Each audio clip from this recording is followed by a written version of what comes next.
स्वामी रामानंद तीर्थ मराठवाड़ा यूनिवर्सिटी के बाहर शेख शबाना भी फिर भूख हड़ताल पर बैठ गई हैं। इनका इल्जाम है कि इनकी अराजी पर यूनिवर्सिटी कायम की गई है और बदले में इनसे किया गया वादा हुकूमत ने अभी तक पूरा नहीं किया है।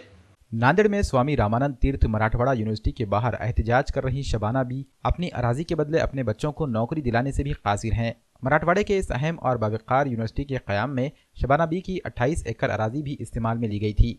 इसके बदले इन्हें मामूली मुआवजा दिया गया और इनसे वायदा किया गया कि हर 7/12 पर एक नौकरी दी जाएगी। लेकिन कई साल बाद भी शबाना अपने हक की नौकरी हासिल करने की जिद्दोजहद ही कर रही है।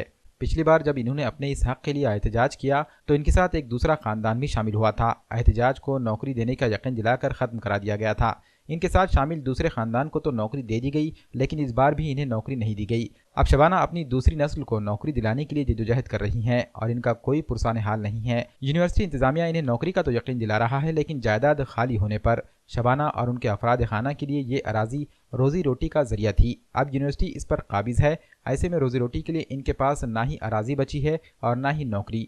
यही वजह है कि शबाना बी को भूख हड़ताल पर बैठना पड़ रहा है। हमारी विद्यापीठ में ज़मीन गई, हमारे को ड्यूटी लेता हूँ बोल के उन्होंने बोले थे, अभी लिए नहीं, कुछ नहीं ड्यूटी पे। तो जब ज़मीन जाते वक्त बोले थे तुम्हारे जो भी घर के बच्चे हम उनको ड्यूटी पे लेंगे बोले थे उन्होंने, तो उन्होंने लिए नहीं। हमारे साथ नाइंसाफ़ी कर रहे उन्होंने। पहले भी 2 बार का ऑपरेशन को बैठे, लिए नहीं। फिर उसके साथ बच्चा बैठा था एक, वो बच्चे को ले लिए। विष्णुपुरी का बच्चा था, वो बच्चे को ले लिए। हमारे बच्चे को नहीं लिए। हमारा बच्चा भी पढ़ा लिखा है, मगर लिए नहीं उन्होंने ये दिए थे, लेटर दिए थे लिख के, लेके दिए थे लिख के, तुम्हारे बच्चे को लेते बोल के 2 महीने में। तो उन्होंने लिए नहीं, कुछ नहीं। हम खूब बार का गए वहाँ विद्यापीठ में, कुलगुरु साहब को मिले, रजिस्टर साहब को मिले। फिर आप नए कुलगुरु साहब आए तो उन तो मुलाकात भी नहीं कर रहे उन्होंने।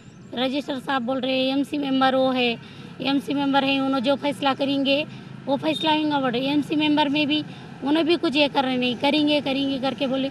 उन्हें भी आश्वासन नहीं दे रहे ऐसा कि आज लेंगे, कल लेंगे, ये महीने में मीटिंग लेंगे, वो महीने में। और ऐसे करते करते 9-10 महीने हो गए, मगर उन्होंने नहीं लिया अभी बच्चे को हमारे। और अभी भी आप उन्होंने ये करे, अभी भी उनको खूब ये करे, गुजारिश करें उनसे कि ले बोल के, तो उन्होंने नहीं लिए। तो अब यहाँ से अब हमने क्या करे, सोचे अब उपोषण तो डालना बोले, इसलिए अब उपोषण को बैठे। जब तक उन्होंने नहीं लेते ड्यूटी पे, आप उनकी लेके नहीं लेंगे हम, आप कुछ भी नहीं लेंगे, सीधा डायरेक्ट उनके पास से उन्होंने काम को लेना बोल के ये अर्जी कर रहे हैं। अब हम उन्होंने लिए तक हम कुछ नहीं करने वाले, अब उठने वाले नहीं।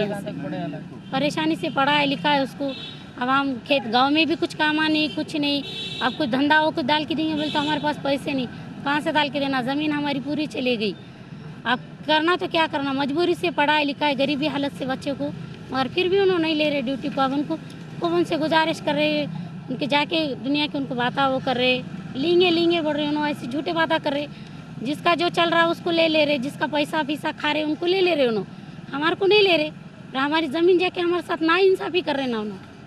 क्यों ऐसा हमारे को दूसरे नज़रिए से क्यों देख रहे उन्होंने?